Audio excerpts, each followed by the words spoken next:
if you're looking to increase your emotional intelligence, this is the place for you.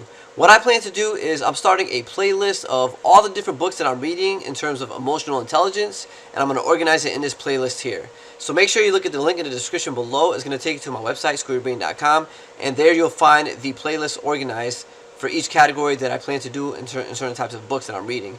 So for example, this playlist or this video is going to be a part of the playlist on emotional intelligence, and I plan to do other ones like in terms of like success, and all this is based on the books that I'm reading. And what I plan to do, or my goal, is to share that information with you to hopefully spark a new idea, a new thought, or inspire you. Because I already know that from my own experience that when you get educated, you get inspired, and when you get inspired, you get motivated. So that's my motto at School Your Brain: education, inspiration, motivation. So if you're looking for new ideas and you want it to be well researched and practical, then make sure you like and subscribe to this playlist, to this video, because I plan to do a lot of content on things that are pretty much in the category of self-help, self-improvement. And it's all about success, making sure you live the best life possible. It could be whether it could be spiritual, financial, right? Any type of goal you have set for yourself, whatever requires the mindset you need, then that's the type of stuff that I'm fascinated with. I'm obsessed with it. And I'm not going to stop reading that stuff. I love learning it. And my goal is to share that with you so that you have that information. So if I explore an idea in a book that you find interesting, then you can go ahead and get that book and then read it more on that idea or that topic. And I'm planning to do these videos because I want to document my experience, my journeys, what I'm learning, kind of like a journal. So it's not really going to be in sequential order. It's just like a diary, right? You just have these, you read stuff, you get these random thoughts, and you share it. That's my goal here.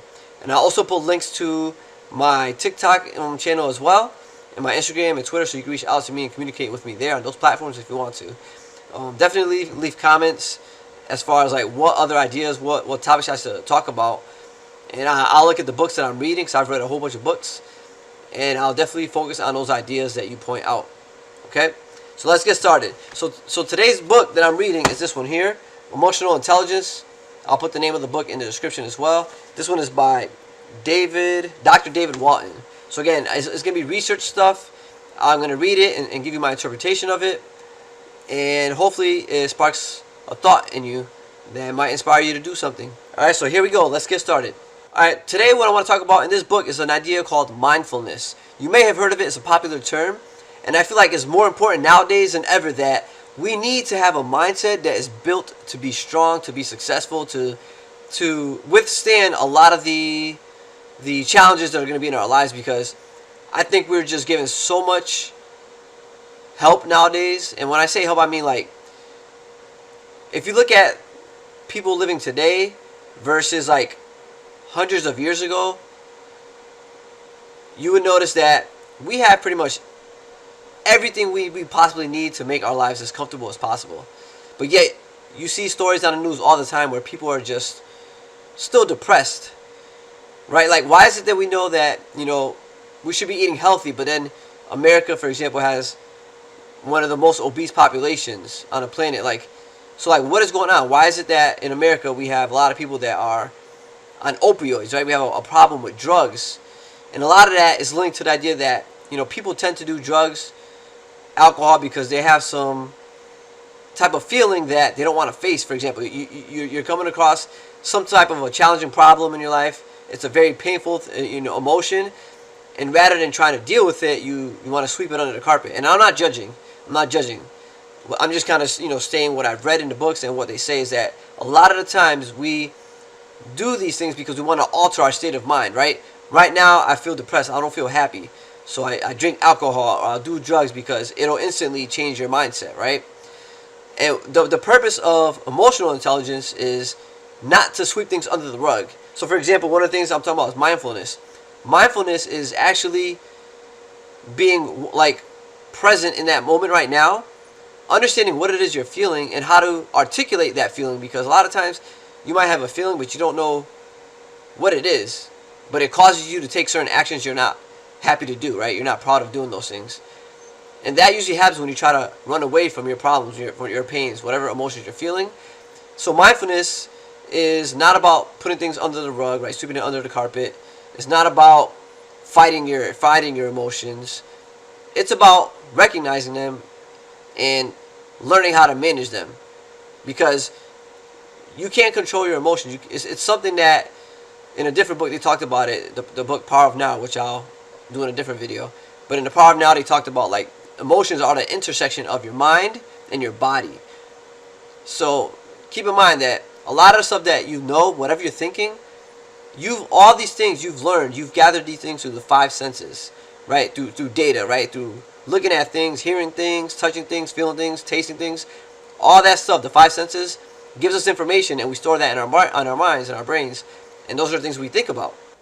And when we have those thoughts, they can trigger certain emotions, because again, emotions are the intersection of your mind and your body, and then they come out as a physical symptom in us.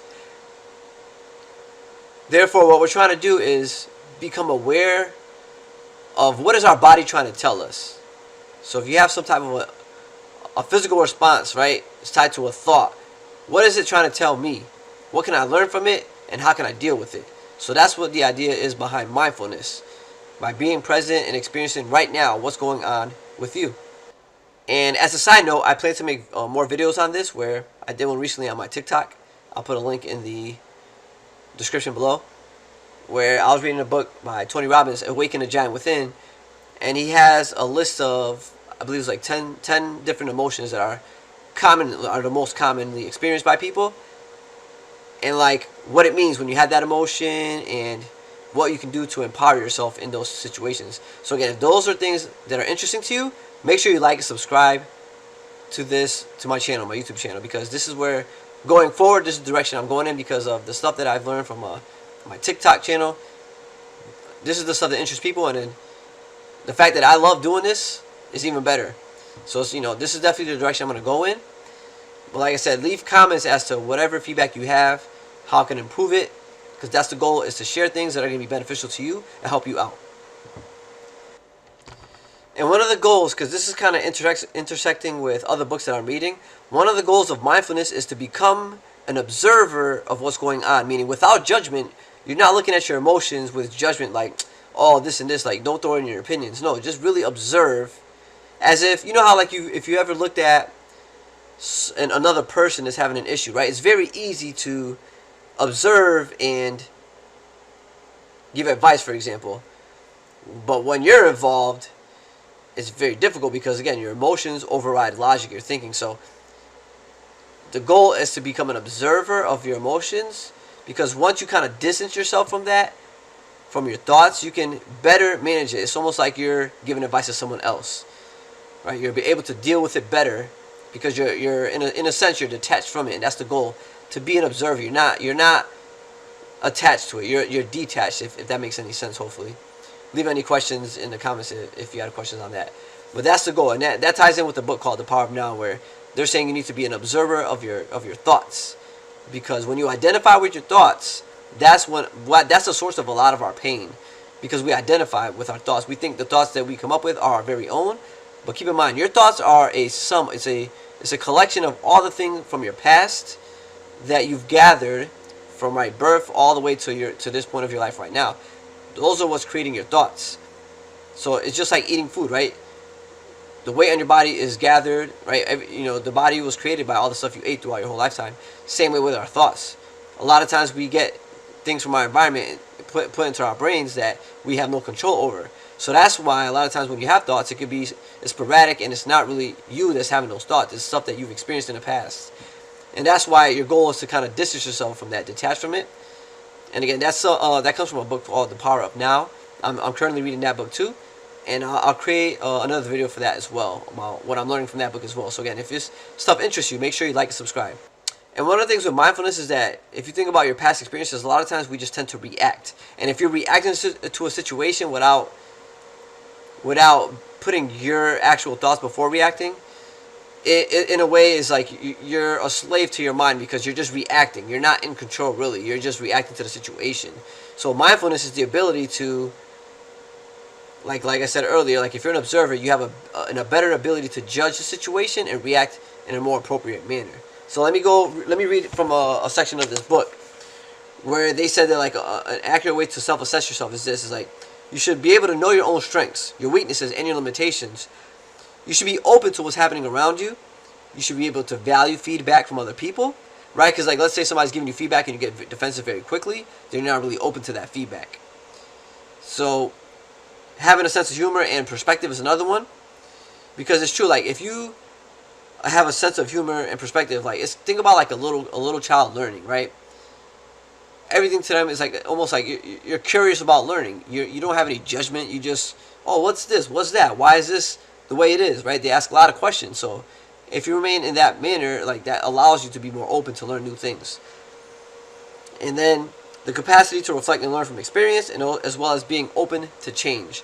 So these are some things to kind of check yourself in terms of where are you at with mindfulness. To sum it up, if you're looking for ways to figure out how to deal with any specific situations in your life that can be challenging, right? If you want to be able to understand why it is you're reacting to a certain situation the way you are, and how to deal with it, how to do something to make it more productive for you so that you come out of it in a better way, make sure you like and subscribe, so that way I can give you more details. And it's very important that I guess I would like for you to leave comments as to any questions that these videos, inspire in you to think about. So any questions that come to mind when you're watching this, put those questions down so I can make sure that I do address them in the videos based on what the research shows and based on like my practical experiences as well, because I've been researching these things,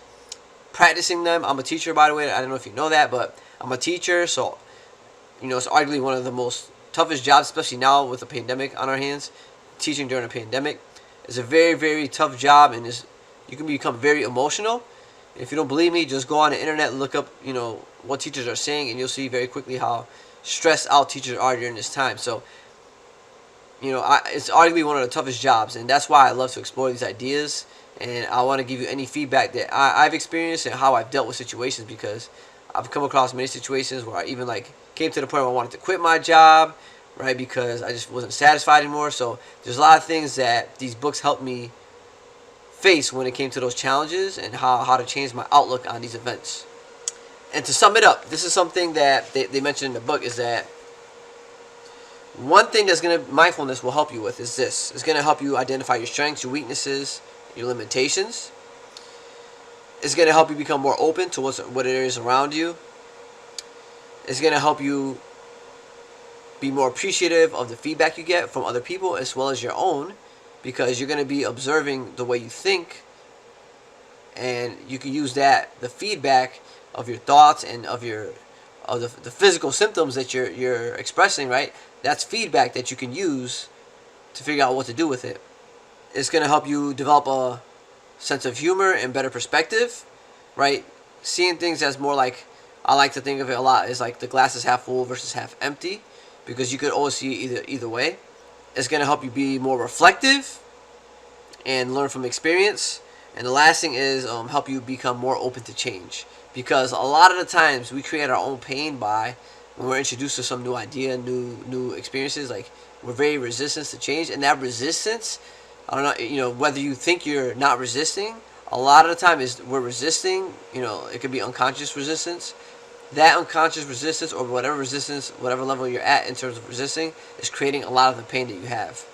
So it's going to help you become more open to change, so that way you don't create more pain than you already have.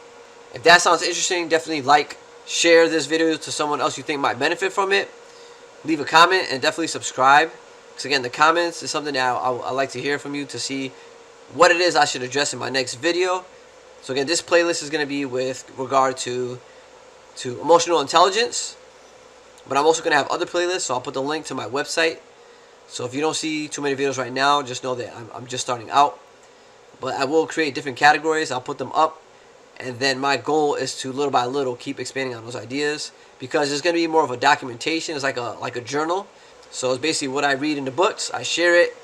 And again, if these are topics that are interesting to you, definitely subscribe, comment, share, and hopefully we can go along this journey together. Until then, you keep reading on and school your brain.